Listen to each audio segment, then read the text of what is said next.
ang nakita ko. Ayan o, andito tayo sa Tanggob City. Kasama namin ang Miss or vlogger sa Misamis Oriental. So come on, Bobonas, and everybody, let's go. Come and let's get do it. I know you can do it.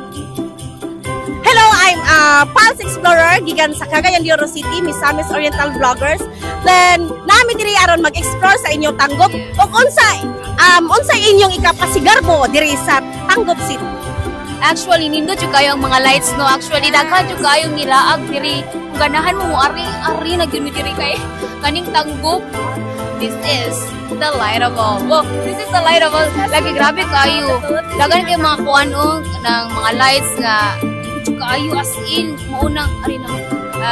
Kasi ate, unsa pa aside sa lights, unsa pa ikapasigarbo sa Tanggob City? well, there is a Tanggob. Dahan kayo mga kanang mga gwapa. Yes, sir, you're correct. Then mga destination and attractions such as the Asensa Global Garden, the Belvedere in Barangay Huyuhoy. Ang daghan pa kayo jud ma'am mga dahan kayo daghan kayo mga attractions diri no as in.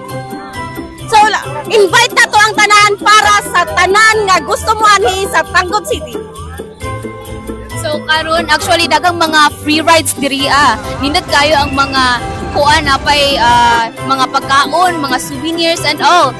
Then dagang pa jud kayo as in murang arena mo rides, grabe and everything. Yes. Apay mga events kanindot kayo manayaw, nindot sayaw, and then apay mga kuan kanang mga nindot kayo mga batasan attitude sa mga tao, of course mga buutan. Dahil una ang Ginoo. Of course, that's it. Alin na mo sa Tanggob City.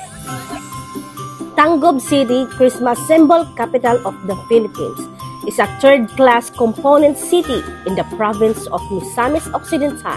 Tanggob City in Misamis Occidental, Philippines has many features, including its geography, tourism, and festival.